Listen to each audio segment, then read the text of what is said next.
नमस्कार, आप देख रहे हैं सोन विंध्य गंगा चैनल और मैं आपके साथ हूं डॉक्टर परमेश्वर दयाल श्रीवास्तव पुष्कर। आज हम कुछ नई चीज दिखाना चाहेंगे आपको। शुरू से आखिर तक देखिए। गुफाओं का संजाल, यह फैला है पूरा गुफाओं का संजाल। हम हैं उत्तर प्रदेश के सोनभद्र में। सोनभद्र जिला मुख्यालय रॉबर्ट्सगंज से 50 किलोमीटर पश्चिम, कैमूर की उपत्यकाओं, घाटियों, पहाड़ियों, बेलन नदी, इन सब के बीच गुफाओं का संजाल हम आपको दिखाने जा रहे हैं। हम बात शुरू करते हैं घोरावल से शिल्पी ग्राम के मार्ग पर, जिसे कोलिया घाट यानी कौलिया घाट कहते हैं। यहाँ है त्रिकुटी भवानी। त्रिकुटी भवानी यह कौल मार्ग की साधना यहाँ पर रही, वाम मार्गी साधना की शाखा। इसके बारे में कौलो धर्म परम गहनो वामाचारी फलप्रदा दक्षिणाचारी योगेन न भवेत फलदायिनी। तो यह केंद्र है त्रिकुटी देवी का, त्रिकुटी भवानी का। अब यहां से हम शुरू कर रहे हैं ये दृश्य के साथ गुफाओं का संजाल। तो गुफाओं के संजाल के साथ साथ ही हल्का सा हम जिक्र कर रहे हैं, दिखाएंगे उसको अगले सोपान में आपको। शैल चित्रों का जखीरा पूरा, कई कई शेल्टर के नीचे आदि मानव के बनाए शैल चित्र कई कई स्थानों के। तो ये बात तो अगले सोपान की होगी। हम आपको दिखा रहे हैं पहले गुफाओं का संजाल। तो त्रिकुटी भवानी की बात कर रहे हैं हम, जहां पर हम हैं। त्रिकुटी भवानी से पश्चिमोत्तर में शैल चित्र 2 किलोमीटर दूर 1000 फीट से ज्यादा की ऊंचाई पर मौजूद है। यह शेल्टर के नीचे, छाया के नीचे 5 स्थानों पर, अलग अलग स्थानों पर यहां पर मौजूद है। तो इसके पूरब तरफ सड़क है, राजमार्ग। सड़क से हल्का सा पूरब एक और शैल चित्र, जिसे पहले हम दिखा चुके हैं आपको सोन विंध्य गंगा चैनल पर ही, वो शैल चित्र है। तो उसको तो हम दिखा चुके हैं। इन शैल चित्रों का हवाला देते हुए हम आ रहे हैं गुफाओं पर, कंदराओं पर। तो त्रिकुटी भवानी, हल्का सा विराम लेते हुए हम कह रहे हैं, त्रिकुटी भवानी से नीचे छाया में केवल 1 किलोमीटर की दूरी पर यहां पर एक गुफा है। ये 10 फीट बाई 10 फीट वर्गाकार की लगभग आकृति में, और इस गुफा में 25 से ज्यादा लोग बैठ सकते हैं। बैठकें कभी होती रही हैं प्राचीन संस्कृतियों में, प्राचीन काल के आख्यानों में बैठकें होती रही हैं यहाँ पर। तो इससे थोड़ी ही दूर 1 किलोमीटर की दूरी में पहली गुफा त्रिकुटी से पश्चिम 1 किलोमीटर की दूरी में ऊंचाई पर उत्तर तरफ पहाड़ी पार करते ही। तो दूसरी गुफा, वह भी हल्का सा उत्तर 10 फीट बाई 10 फीट की, यह भी गुफा जहां 25 से अधिक लोग बैठ सकते हैं। तो इसके पश्चिमोत्तर में जो भित्ति चित्र उत्कीर्ण है, वहां पर भी पश्चिम जाने के बाद एक ढलान का मार्ग है। यह भी सैकड़ों बीघे का क्षेत्रफल खाली फैला हुआ है, जहां पर चरवाहे आते हैं पशुओं को चराने के लिए। और यहाँ ढेसुर का पेड़ है। ढेसुर देशज शब्दावली का एक पेड़ है बहुत पहले से। और यहाँ सैकड़ों लोगों के बैठने की एक गुफा और मौजूद है। तो इस तरह से, और पूरा सैकड़ों लोग तो अंदर बैठ जाएंगे, लेकिन पूरे ढलान पर सैकड़ों बीघे का ये कंकरीला और पथरीला इलाका है। ढलान बनी हुई है जैसे कोई सभा होती रही हो। और इससे ठीक उत्तर ऊंचाई पर सीढ़ी नुमा रास्ता, प्रकृति ने जैसे सीढ़ी बना दी हो, ऊंचाई पर बैठ करके लोग जाते थे। और अपने जैसे राज्यसभा में अमात्य महामात्य राजा बैठा करते थे, उस तरह के छोटी छोटी गुफाएं भी यहाँ मौजूद हैं। तो ढेसुर के पेड़ की बात कर रहे हैं हम। 250 मीटर ढलान, करीब 100 बीघे के क्षेत्रफल में। और यहाँ पर पशु चराने लोग आते थे, यह मार्ग एक विशेष यह भी है कि आने जाने वाले यहाँ से लेकर के ये गुरवल ग्राम पड़ेगा सोनभद्र का, शिल्पी से उत्तर तरफ, तो इससे सटा हुआ थोड़ा सा पहाड़ी चढ़ने के बाद पड़वनिया वगैरह पड़ेगा, पड़वनिया चिंगोरी ग्राम पड़ेगा। वहाँ तक जाते जाते लोग रास्ता भी भटक जाया करते हैं, पता नहीं ऐसी क्या है, कोई कहता है पैर से कोई घास दब जाती है इससे रास्ता भटक जाता है, या जो भी कारण हो इसके, ये तो नेपथ्य में जाने की बातें हैं कि किन कारणों से लोग रास्ता भटकते हैं। लेकिन यह प्रकृति अदम्य साहस पैदा करती है लोगों में, और यह बहुत ही ऊर्जास्वित धरा है यहाँ की। एक विशेषता तो यह भी है गुफाओं के साथ साथ।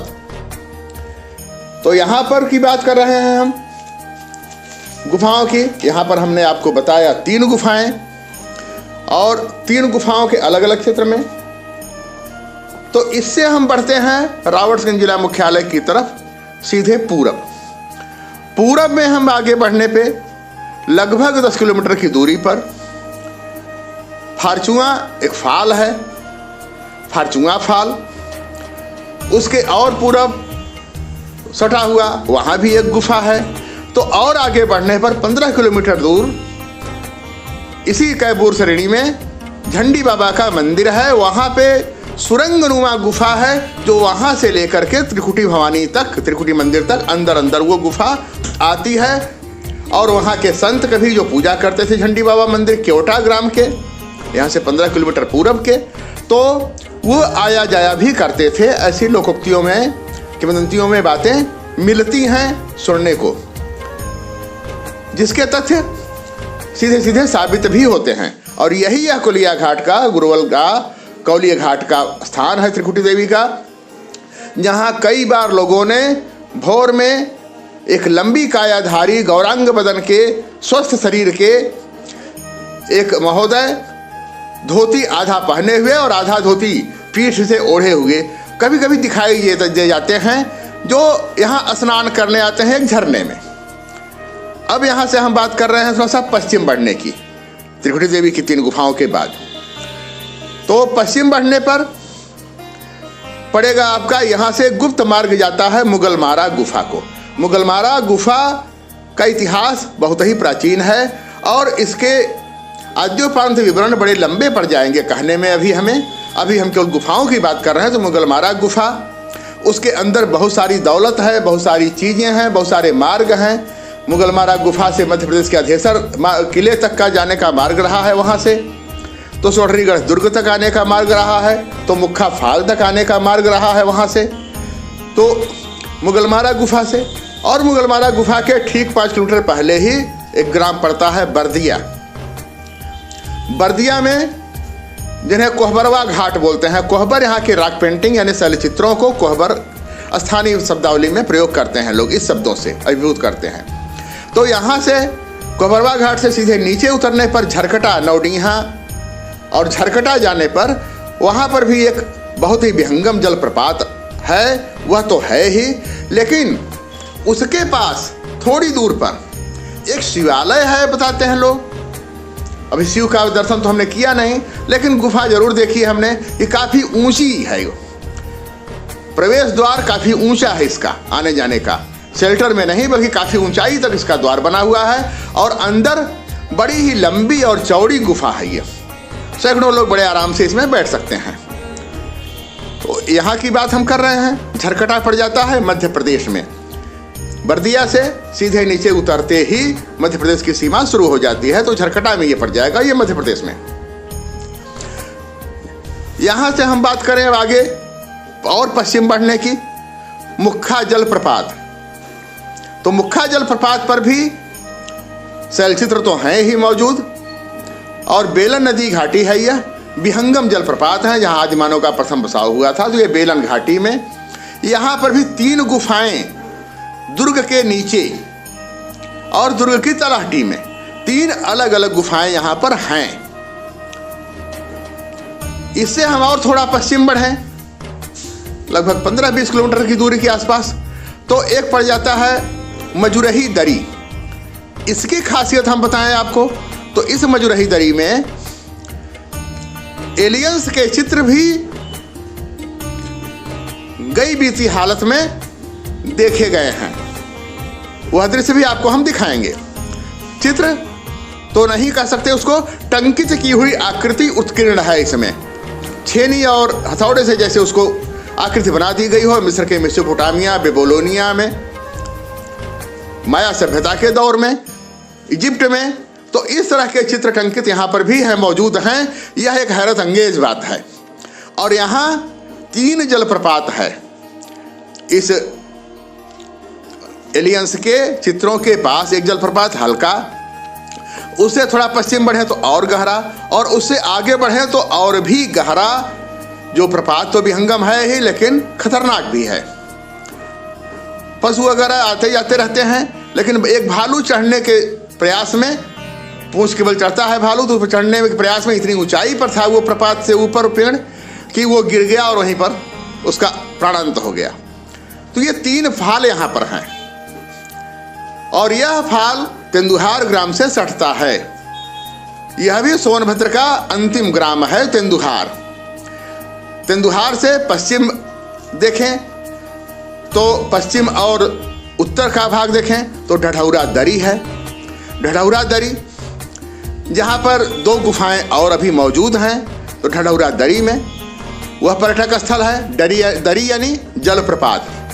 तो यहाँ जलप्रपात और गुफाओं का दौर पूरा चारों तरफ फैला पड़ा है। ढढौरा दरी के बाद जनपद हो जाता है मिर्जापुर, सोनभद्र जनपद का यह अंतिम छोर पश्चिम में। और जो हमने बताया आपको मजुरही दरी, जहाँ पर एलियंस के चित्र हैं, तो उससे दक्षिण तरफ शुरू हो जाती है सीमा मध्य प्रदेश की बगदरा की। बगदरा के पहले यह पूरा अभयारण्य है, जहाँ हिरण कुलाचे भरते हुए दिखेंगे आपको। ब्लैक बक, हिरण, डियर जो भी हैं सब आपको कुलाचे भरते दिखेंगे। भालू भी दिखेंगे, कहीं कहीं तेंदुआ भी, पैंथर भी, चीता भी, ये सब देखने को मिल जाते हैं। तो यह सारा भूभाग, अब अगर हम केवल त्रिकुटी भवानी के स्थान को बात करें तो इनके पास भी एक स्थान है भलदरिया। इसकी भी एक प्रवाह निकलता है और आकर के आगे जाकर के नदी में मिल जाता है, नद में मिल जाता है। तो वहाँ भी एक फाल है त्रिकुटी भवानी के। त्रिकुटी भवानी को अगर हम केंद्र मान के चलें तो यहाँ से पूरा संजाल फैला हुआ है गुफाओं कंदराओं का। अगर हम मुख्य जलप्रपात की बात करें जो ज़्यादा चर्चित है, जनपद से लेकर के मंडल से लेते हुए काशी प्रांत तक लेते हुए, यानी काशी वाराणसी परिक्षेत्र तक, यह जलप्रपात विहंगम है प्राकृतिक दृष्टि से। तो इस पर भी देखें आप तो यह भी एक जैसे केंद्र हो गया है। ये पूरा गुफाओं का संजाल फैला हुआ है यहाँ पर। तो गुफाओं का संजाल, आदिवासियों वनवासियों के रहने की व्यवस्था उस दौर में, प्राचीन काल में, शिकारों की बात, वन्य पशुओं की बात, और फल और कंदमूल खाने वाले ये वनोपज की बात, यह सारी श्रृंखला प्राचीन काल से यहाँ पर बनी हुई है।